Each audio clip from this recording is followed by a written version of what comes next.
Michael Hoffman is a New York native and former reporter for the New York Bureau of the Associated Press. He studied under Fayez Abu Jabir at the State University of New York at Oswego. He is the author of 9 books. His most recent is The Occult Renaissance Church of Rome.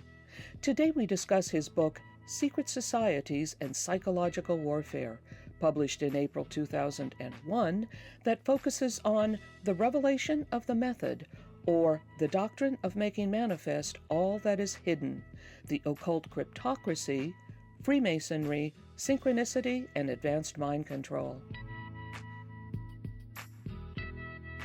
Michael Hoffman, welcome. Thank you, Bonnie. It's good to be here.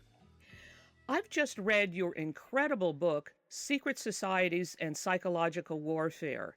In the chapter Episodic Revelation and the Lone Nut Syndrome is an excerpt from your book that I first read in another book that strongly resonated with me. You write, quote, "The following is a statement which comes from within the British intelligence wing of the cryptocracy. Quote, this demonstrates one of our simpler methods. Realizing that our activities will sooner or later come to light, we structure our activities so that as conspiracy researchers unravel them, they will release information into the public consciousness in such a way that it mirrors our initiatory procedure. In this way, the more we are investigated, the more masses of people are psychologically processed by the very people who seek to expose us. The meme that constitutes our essential structure is then successfully mimicked within the consciousness of those who investigate us. Success can then be measured precisely to the extent that our work is exposed." When I read that, I thought, yes, that's it.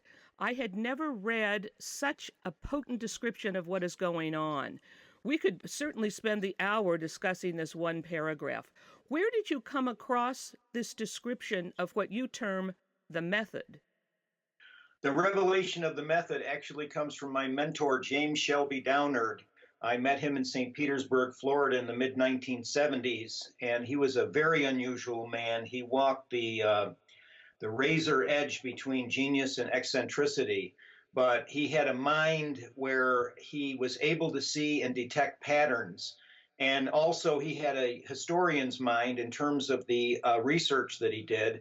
And he was the one that set me on this path of the revelation of the method. He also called it must be, or the making manifest of all that is hidden. And in the sense that in the very last days, not necessarily the last days of the planet or some eschatology like that, but in the last days of this grand conspiracy, which he centered and I center also in Great Britain as a initial starting point for it. And there are many other starting points, but that's perhaps the major one.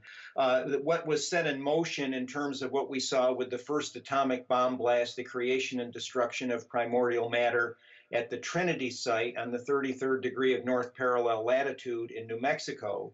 And then the assassination of Kennedy, the killing of the King right in 1963, close to the 33rd degree of north parallel latitude.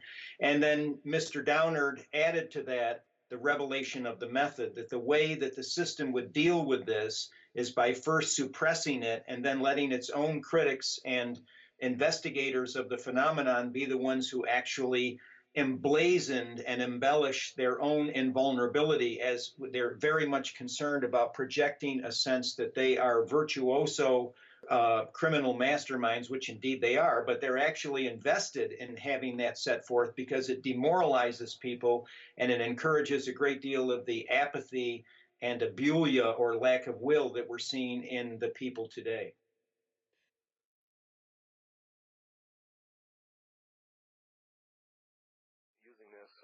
On major trucking firms, and they've only installed this on some trucks, not all. The thing is the codes on cars too now, and the thing is these little pellets in dogs' ears and so forth are being used pretty much all over now to identify dogs and track them from a distance. I have been told but have not confirmed that they're being offered to some poor mothers to put in their children as a way to supposedly help track their kid if their child is abducted. Yes, and we've heard that. We've talked to some of these welfare mothers. We have been told by them that the offer was that it would be much easier, that the welfare system would go much easier for them, and that they would have less trouble if they would submit to this test program. And none of the people we've talked to will admit to having actually taken the chip. So it's not a quantum leap in logic to assume that we do have the technology to implant a chip in a human being that can be scanned from a distance. It's also not a quantum leap in logic to assume the satellites that can read newspaper print, on a newspaper you're holding in your hand, could read chips implanted in human beings. It's also not a quantum leap in logic when you look at the bills that are presently pending in Congress that will require parents to get their children shot or face felony penalties, and which provide a mechanism to track the parents who don't get their children shot, and another bill that's pending that requires all Americans to get flu shots, to wonder how long is it going to be before we all get flu shot 666 with this little pellet in it. Well, I hate to equate it with 666 because then you're getting into something that cannot be proved or disproved, but I can tell you this, through our investigation, that's exactly what is intended. The entire PET implant program was set up as the test vehicle in order to do this.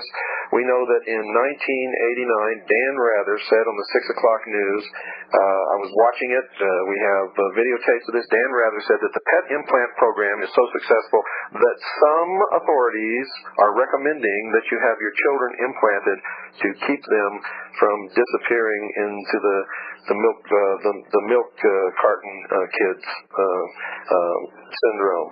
So calling it flu shot 666 for those who believe in biblical prophecy, whether you do or not, it's still a very scary thing to envision that we can all be tracked from a central computer with a chip in our hand or wherever they put it. Mm-hmm. And why would they want their method revealed? Because if we have a sense, and I think we do have a sense, that these are supremely powerful people against whom resistance is useless, then that extends their power exponentially. And also, I believe that it takes people into what my book mentions is the Videodrome, and there was a film of that name again in the 1970s, a very important decade in the history of America, in my opinion.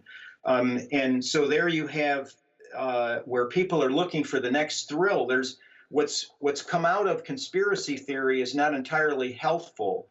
And it's the idea that it's almost morbidly sick, some aspects of conspiracy theory, in that they've processed less from investigators seeking prosecutions and bringing criminal perpetrators to justice than emblazoning the power of this technology, this occult technology, and the people who are behind it, and sitting in awe.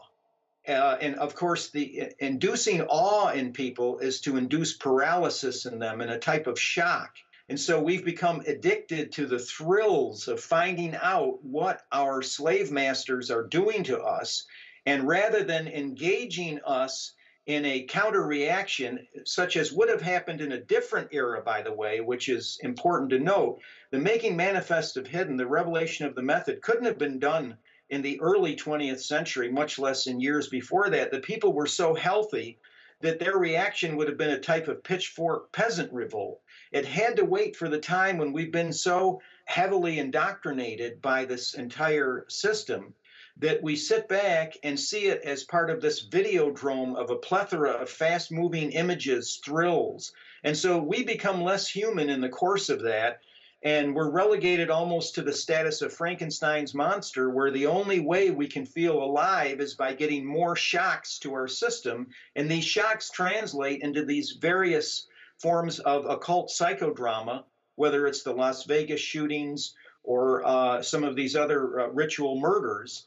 And it becomes a morbid type of a thing where instead of acting against this evil, we're actually participating in it in a type of awe, which has frozen our capacity to act.